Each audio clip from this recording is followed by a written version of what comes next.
Episode 35। Lavanya नायक को अचानक पता चला कि उसके शरीर पर कोई कपड़ा नहीं है। वह अचानक तेज आवाज के साथ चिल्लाई।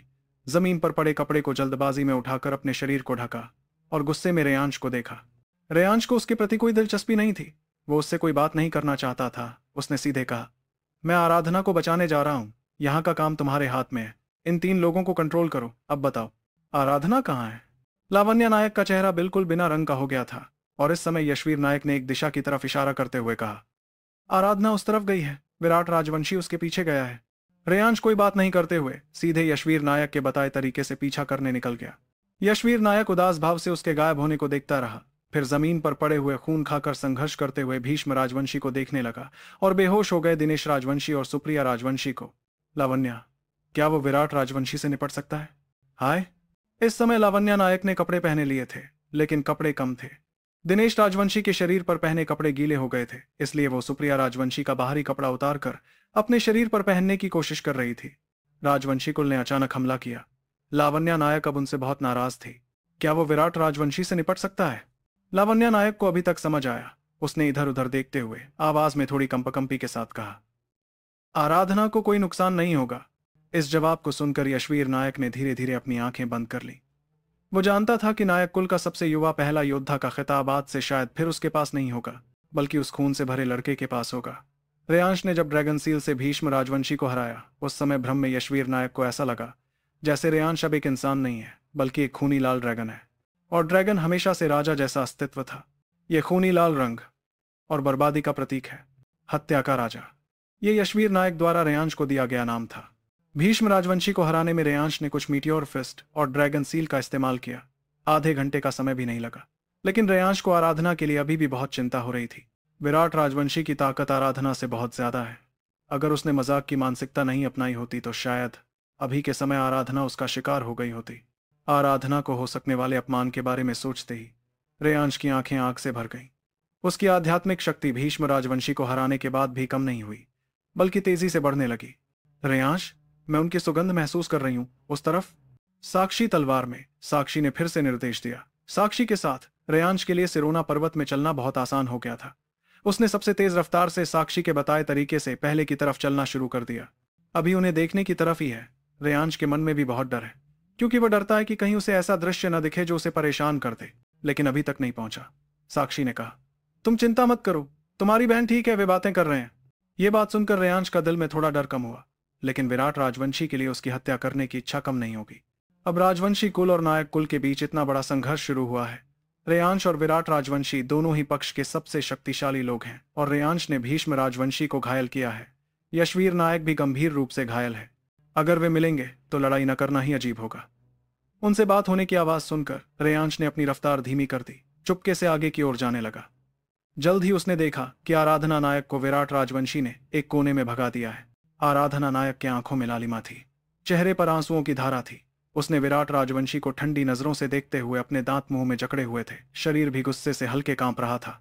और विराट राजवंशी धीरे धीरे कह रहा था, आराधना, तुम मेरे लिए आशा करो।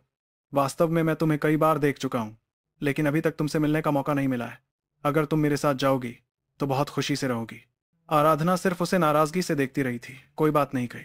आराधना के कड़े रुख को देखते हुए विराट राजवंशी की आवाज ठंडी पड़ने लगी। यशवीर नायक और लावण्या नायक दोनों को हमने पकड़ लिया है। बस इंतजार करो, जब शादी का जश्न शुरू होगा, नायक कुल के लोगों को जहरीली शराब पीना होगा, तब वे एक एक करके मर जाएंगे। यशवीर नायक भी मर जाएगा। और लावण्या नायक के लिए मुझे लगता है कि वो बुद्धिमानी से भीष्म का चुनाव करेगी। मीरा देवी ने भी मेरे पिता को चुना है, नायक कुल को छोड़कर, और मुझे भी तुम पसंद हो, इसलिए बस मेरे साथ आ जाओ। नायक कुल गायब होने के बाद भी नायक कुल की 3 औरतें एक साथ खुशी से रह सकती हैं। तुम्हें पता है, मेरे दादाजी ने मुझे आदेश दिया है कि सिरोना पर्वत में नायक कुल के छोटे लोगों को पूरी तरह मार दो। विराट राजवंशी की यह बात सुनते ही रेयांश का चेहरा बदल गया। इसीलिए सिरोना पर्वत में नायक कुल के छोटे लोगों पर हमला करने का मतलब राजवंशी कुल का नायक कुल को मिटाने का प्लान था। इतनी सारी जानकारी के साथ रेयांश के मन में भारी तूफान आ गया। वो राजवंशी कुल का प्रमुख देखने में अच्छा लगता था, और वास्तव में नायक कुल के पूर्वज से रिश्ता भी अच्छा था, लेकिन ऐसा नहीं सोचा था कि ऐसा ताना चलेगा। इंसानों का दिल कितना बुरा होता है, ये साफ है। राजवंशी कुल के प्रमुख का उद्देश्य वास्तव में क्या है? अकेले 20 साल के प्रबंधन के अधिकार के लिए राजवंशी कुल के छोटे लोगों की ताकत के अनुसार वास्तव में आसानी से हासिल कर सकते हैं। इतनी बड़ी चाल चलने की जरूरत नहीं। शादी के जश्न में नायक कुल को जहरीली शराब पिलाने का यह विचार वास्तव में बहुत अच्छा था। नायक कुल के पूर्वज को बेटी के शादी में खुशी होगी, चाहे गीला पेशाब हो, वो इसे एक घूंट में पी जाएगा। जहरीली शराब को क्या कहना? नायक कुल के बड़े लोग मर जाएंगे, राजवंशी कुल के छोटे लोग फिर यहां नायक कुल के छोटे लोगों को मार देंगे। राजवंशी कुल की यह चाल वास्तव में बहुत क्रूर है। एक ही दिन में नायक कुल को मिटा दो। शादी के जश्न से पता चलता है कि वे पहले से ही तैयारी कर रहे थे, और मीरा देवी और भरत राजवंशी की शादी वास्तव में इसमें से एक मुख्य हिस्सा है। मीरा देवी के बारे में सोचते ही रेयांश की आंखें खून से लाल हो गईं। मैं पहले तुम्हें लेकर तुम मेरे प्रति ठंडे रहती हो, लेकिन अभी भी इंसान की तरह रहती हो। माता पिता की सेवा करती हो, समकालीन के प्रति दयालु, छोटों को सिखाती हो, लेकिन ऐसा नहीं सोचा था कि तुम इतनी क्रूर होगी कि दूसरों की मदद करके अपने परिवार को मारने में भाग लोगी। मीरा देवी, तुम्हारी तो क्या बकवास है, या क्या दिमाग खराब है? तुम बीमार हो? रेयांश को समझ ही नहीं आ रहा था कि मीरा देवी ऐसा करेगी। उसकी अपेक्षा में इतना बड़ा अंतर है। लेकिन मीरा देवी ने नायक कुल को छोड़ दिया। रेयांश नायक कुल को नहीं छोड़ेगा। उसने तुरंत फैसला किया। अभी की प्राथमिकता है कि विराट राजवंशी को तुरंत मारकर आराधना नायक को बचाएं, फिर राजवंशी कुल पर वापस जाकर हत्या करें। और इस समय आराधना नायक को मुलायम कड़ी न मानने को देखते हुए विराट राजवंशी ने ठंडी आवाज में कहा, आराधना नायक, चूंकि तुम शराब पीने को चुनती हो, फिर खारी शराब पीने को मजबूर हुई, तो आज मैं तुम्हारे प्रति दयालु नहीं रहूंगा। मैं देखता हूं कि पका हुआ चावल पाका होने के बाद तुम क्या कर पाओगी। जब शांत और विनम्र विराट राजवंशी ने इस समय इतना क्रूर और घमंड भरा, धमकी भरा संदेश दिया, तो आराधना नायक ने दुखी मुस्कान के साथ जवाब दिया। उसने विराट राजवंशी को बहुत तुच्छ नजरों से देखते हुए कहा, मैंने सुना था कि तुम कुलईनगर की नई पीढ़ी के सबसे शक्तिशाली योद्धा हो।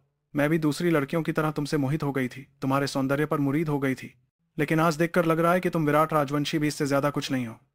मैं तुम्हारा मजाक नहीं उड़ाती, मैं अपनी हंसी उड़ाती हूं कि मैंने कभी तुम इस जानवर की पूजा की थी। आराधना की वीरता भरी नजरें मूल रूप से शांत विराट राजवंशी को तुरंत पागल बना देती हैं। इस समय उसके असली स्वभाव का प्रकट होना अचानक उसे दांतों को पिसने पर मजबूर कर देता है। उसके जंगली व्यवहार को देखते हुए आराधना ने उसे पागलपन का मंचन करते हुए देखा। आराधना ने अचानक शांत स्वर में कहा, विराट राजवंशी, याद रखना कि तुम्हारे पास मेरा शरीर आ जाए तो भी तुम मेरी आत्मा को जीत नहीं सकते। उसे अचानक एक व्यक्ति का ध्यान आया और उसके चेहरे पर कुछ मुस्कान आई। एक व्यक्ति है जो तुमसे कहीं ज्यादा बेहतर है। हर किसी का मानना है कि वह असाध्य लापरवाह नौजवान है। बोलते समय भी वह अराजकता फैलाता है, लेकिन उसकी आंखों की गहराई इस जानवर से 1000 गुना साफ है। विराट राजवंशी जानता है कि वो किसके बारे में बात कर रही है। उसने ताने से मुस्कुराते हुए कहा, तुम चरित्रहीन औरत, मुझे जानवर कहती हो। तुम अपने ममेरे भाई के लिए भावनाएं रखती हो। ऐसी शर्मनाक बात, वो भी जानवरों से भी बुरी है। आराधना का चेहरा गुस्से से लाल हो गया। उसने गुस्से में कहा, बदमाश, सिर्फ तुम्हारी सोच ही इतनी गंदा है। क्या तुम मानते हो कि किसी की प्रशंसा करने के लिए प्रेम प्रसंग जरूरी है? अगर तुम्हारी मां तुमसे बहुत प्यार करती है तो क्या वो भी शर्मनाक है? जब आराधना ने इस समय भी उससे नहीं डरा तो विराट राजवंशी के दिल की गुस्सा और बढ़ गया। बिना कोई बात किए वो आराधना की ओर झपटा, मुंह से गरजते हुए कहा, मुझे कुछ भी परवाह नहीं। जब मैं तुम्हारे शरीर को जीत लूंगा तो मैं तुम्हारी आत्मा को गुलाम बनाने से नहीं डरूंगा। आराधना चिल्लाने वाली थी, लेकिन इस समय उसकी आंखें अचानक विराट राजवंशी के पीछे फूल गईं। विराट राजवंशी ने देखा कि उसकी गोद में बैठी आराधना प्रतिरोध नहीं कर रही। यह देखकर कुछ अजीब लग रहा है। अगले पल ही उसे लगा कि पीछे कोई खड़ा है। तुरंत उसकी पसीने की धारा बह गई और उसने घूमकर देखा। जब उसने रेयांश को देखा तो हैरान रह गया। इसी बीच आराधना ने उसकी कमर में मुक्का मारा और इस मौके का फायदा उठाकर रेयांश की ओर भागी। भागो! वो इस मौके का फायदा उठाकर रेयांश के साथ भागना चाहती थी, लेकिन उसे निराशा हुई कि रेयांश डर के मारे जैसे बर्फ की तरह जम गया है। पूरा शरीर जमीन पर खड़ा है। वो चाहे कितना भी खींच नहीं पा रही थी। इस समय विराट राजवंशी पहले से ही समझ गया है, अब उनके पास भागने का कोई मौका नहीं है। आराधना जानती थी कि रेयांश का स्वभाव हठीला और उग्र है। अगर यहीं रहा तो वो विराट राजवंशी से लड़ाई करेगा। आज की स्थिति में उसे सिर्फ रेयांश के सामने खड़े होकर एक और विराट राजवंशी को घूरते हुए दूसरी ओर रेयांश से कहना पड़ा, तुम जल्दी भागो, राजवंशी कुल शादी की दावत में दादाजी को जहरीली शराब देने वाले हैं। तुम जल्दी जाकर उन्हें बताओ। ये कहते समय उसकी आंखों से आंसू बहने लगे। आज की घटना इस 16 साल में उसकी सबसे बड़ी कठिनाई थी। वो और रेयांश एक ही साल, एक ही महीने, एक ही दिन जन्मे थे, लेकिन उनके कार्यक्षेत्र अलग थे। वो बचपन से ही प्रेम में बड़ी हुई, जबकि रेयांश बचपन से ही अकेले रहा। अकेले संघर्ष करते हुए 16 साल गुजारे। इस लड़की को फिर से अपने सामने खड़े देखकर अपने लिए सोचते हुए रेयांश के दिल में भावनाएं जरूर आईं, लेकिन आराधना ने उसे भागने को कहा। उसके लिए यह असंभव था। वो रेयांश कभी भी ऐसा व्यक्ति नहीं था जो औरत को अपने सामने खड़े करे। विराट राजवंशी इस समय ठंडी मुस्कान के साथ हंसा। क्या तुम वही व्यक्ति हो जिसका वो जिक्र कर रही थी? वाकई स्वर्ग की राह है तुमने नहीं ली, नरक का द्वार खुला है तुम चले आए। अच्छा, आज उसके और मेरे बीच इतने रिश्ते को देखते हुए मैं उसके साथ तुम्हारे लिए एक अच्छा खेल खेलूंगा। आराधना ने रेयांश को सब कुछ बता दिया था, लेकिन जब उसने देखा कि रेयांश बिल्कुल अभिमानी रहा तो उसका पूरा शरीर परेशान हो गया। उसने चिल्लाते हुए कहा, भाई रेयांश, क्या तुम आदमी हो? क्या राष्ट्रीय हित को प्राथमिकता दे सकते हो? मेरे दादाजी की जान तुम्हारे हाथ में। रेयांश ने प्यार भरी नजरों से उसे देखा। उसने अपने होठों को भिगोते हुए इस लड़की को अपने पीछे खींच लिया और उसके कान में उसका दृढ़ स्वर पहुंचा। आराधना, इतनी बड़ी होकर मैं तुम्हारा सिर्फ एक बार भाई का रूप में बदला हूं। वाकई बहुत शर्म है। आज इस आदमी ने तुम्हें रुलाया है, आंसू बहवाया है, मैं उसे खून बहवाऊंगा। दादाजी के बारे में तुम मुझे और आधे घंटे का समय दे दो, बस इतना ही चाहिए। उसका स्वर बहुत शांत था, लेकिन इसमें निहित दृढ़ता, आत्मविश्वास और निर्णायकता से आराधना हैरान रह गई। उसे अचानक याद आया कि वॉरियर बाजार के उस समय जब सुप्रिया राजवंशी ने उसे तंग किया था तो रेयांश वैसे ही उसके सामने खड़ा था। उसकी पीठ हालांकि बहुत मजबूत नहीं थी, लेकिन वो स्टील की तरह रीढ़ उसके दिल को अजीब तरीके से शांत कर देती थी। हालांकि रेयांश का सामना कुलई नगर के सबसे